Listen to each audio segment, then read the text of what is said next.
Victoire du Bayern 3-1 contre le Sporting à domicile. Ils se sont gérés ce soir. C'était pas ce que je voulais dire au début.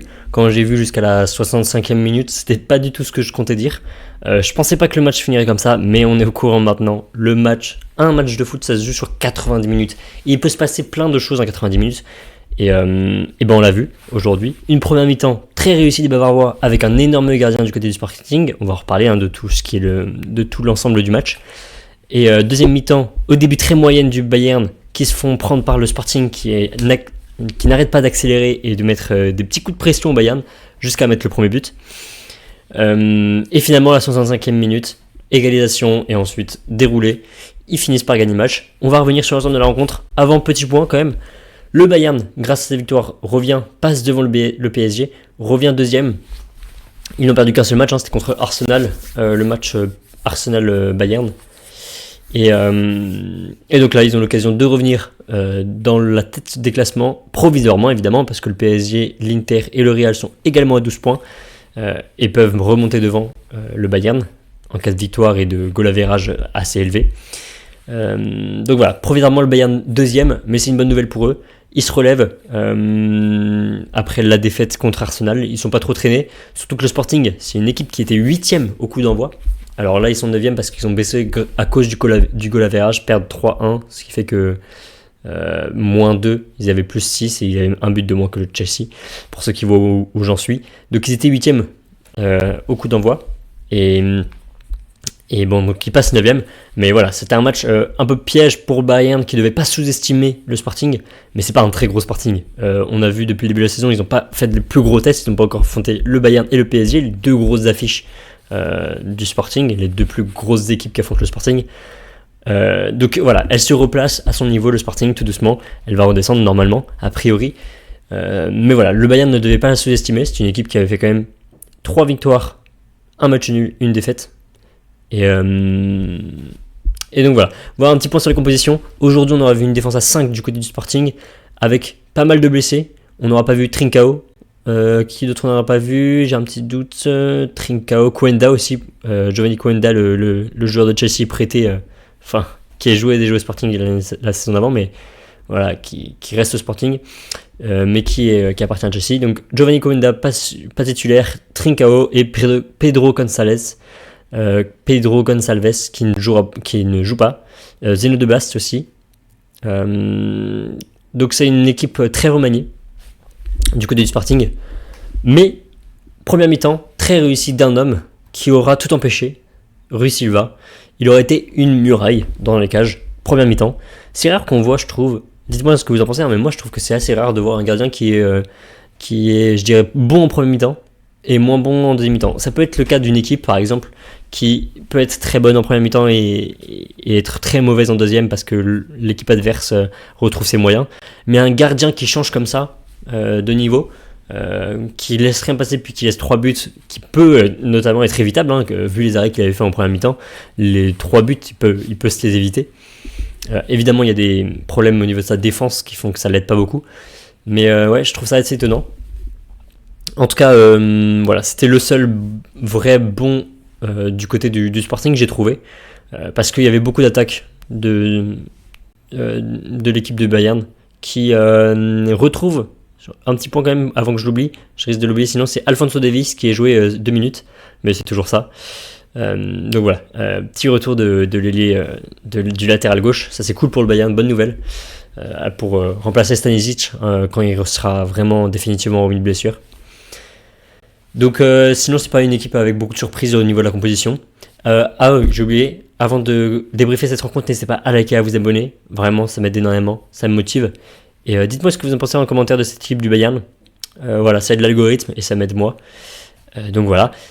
Donc petit débrief de cette rencontre. Première mi-temps vraiment très maîtrisée du Bayern, qui n'arrête pas de tenter, notamment un énorme Olysée côté droit qui n'arrête pas de gagner ses duels face à Araujo. C'était comme quoi les Araujo sont pas forcément tous, sont un peu tous dans le même panier. Je fais référence à celui du Barça évidemment. Olysée donc assez impressionnant, 6 dribbles passés sur 8 tentés, 10 duels gagnés. C'est impressionnant ce qu'il nous a fait ce soir. Ça ne sera pas surperformé parce que il aura fait une deuxième mi-temps un peu plus timide, contrairement à son équipe, un peu plus timide et moins efficace. Il aura moins tenté, il aura même été un petit peu à gauche en deuxième mi-temps, il aura remplacé Gnabry de l'autre côté. Donc c'est assez étonnant, mais voilà, Olysée encore monstrueux, super ailier. Je pense qu'on peut faire n'importe quel team Olysée quasiment titulaire dans n'importe quelle équipe. Peut-être à la limite le Barça où tu laisses Yamal, mais en vrai Olysée est tellement stratosphérique, tellement important pour le Bayern qu'il est un peu indéboulonnable. Qu'est-ce qui a marché aussi dans cette rencontre, notamment en première mi-temps? Pavlovic Kimmich, c'était pas mal physique et pas mal défensif, mais je veux surtout parler du niveau offensif parce qu'ils ont eu quand même la balle. C'était très dangereux les ballons qu'envoyait Pavlovic, Kimmich, surtout Kimmich j'ai trouvé en première mi-temps. Trouver le bon tempo, trouver les bonnes angles de passe, trouver ses coéquipiers dans la surface, faire avancer le ballon contre un pressing peu existant du Sporting. Aujourd'hui le Sporting n'aura pas été excellent, hein. Donc j'ai bien aimé le match de Kimmich jusqu'à malheureusement le premier but sur une action qui arrive, un centre, alors c'est peut-être de l'autre côté, je sais plus si c'est de quel côté qui arrive, un centre que Kimmich, il y a un petit brouillon au niveau de la surface, Kimmich qui dévie dans ses cages, ça fait 1-0 pour le Sporting, et en fait on pouvait s'y attendre un peu parce que malgré le fait que le Bayern dominait largement la rencontre, en première mi-temps il y a eu des petites accélérations, Jonathan Tah a failli marquer contre son camp aussi, bon ce qui devait arriver arriva, Kimmich marque contre son camp, mais ça dure quoi, 10 minutes 10 minutes où il y a vraiment un doute. En fait, de la 45e à la 65e, il y a vraiment un doute qui se plane. Beaucoup d'attaques de Sporting. La tendance s'est vraiment renversée par rapport à la première mi-temps. Le Sporting est meilleur. Le Bayern, au contraire, est un peu sous l'eau. Surtout au moment où ils se prennent le but. Et il faut attendre un corner.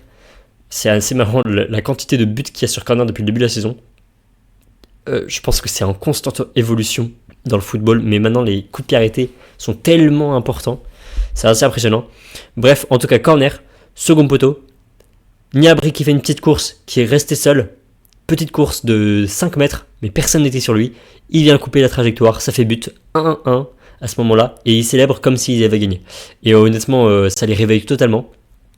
Il célèbre comme s'il avait gagné, je dis pas qu'il célèbre, il sur-célèbre, mais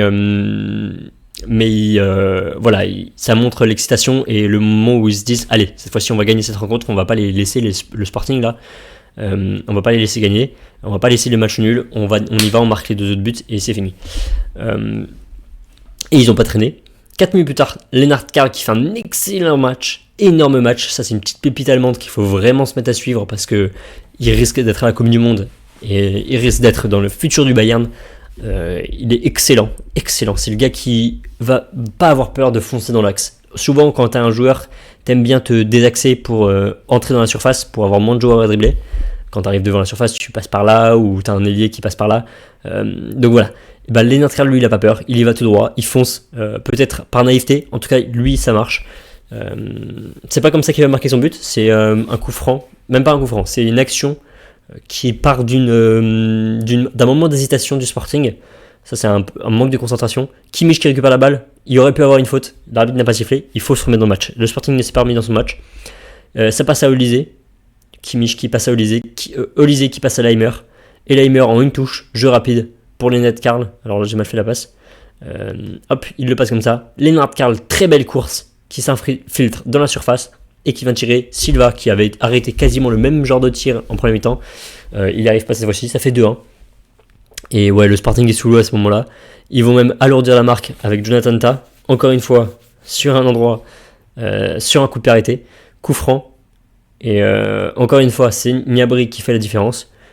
Le ballon est centré deuxième poteau. Gnabry resté tout seul au deuxième poteau. Ça, c'est pas normal de se prendre 2 buts sur coup de pied arrêté sur la même genre d'occasion où Gnabry est seul second poteau. Il est seul second poteau, il remet dans l'axe, Jonathan Tah qui met le but et ça fait 3-1. Donc voilà, le manque de concentration du Sporting a fait la différence aujourd'hui. Il y a eu la place pour au second poteau Gnabry qui fait un but ou une passe D. Il y a eu la place pour Lennart Karl qui s'infile dans la surface, le jeu rapide en une touche. Voilà, le Bayern aura maîtrisé son match. Ils se sont fait peur quand même, ils se sont fait peur parce qu'il y a eu des moments d'hésitation, notamment 20 minutes là, au retour de vestiaire. où le Sporting a vraiment été intéressant. Mais, et puis, moi je me disais aussi, ce gars-là peut faire une très grosse rencontre, Rui Silva. Ça peut gâcher les espoirs du Bayern. Voilà, donc globalement, gros match. J'ai beaucoup aimé le match de Lennart Karl, de Olise, il passait tout le temps. Gnabry a fait un très bon match aussi, j'ai bien aimé le match de Kimmich. Leimer, toujours aussi bon. Et à retenir, Kane n'a pas beaucoup touché le ballon, moins présent dans le jeu que habituellement avec le Bayern.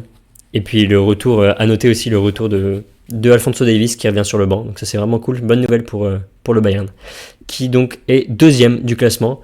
Écoutez, là il est 20h57, c'est l'heure des autres matchs, on va les débriefer juste après. Et écoutez, on se dit tout de suite. Allez, ciao, portez-vous bien.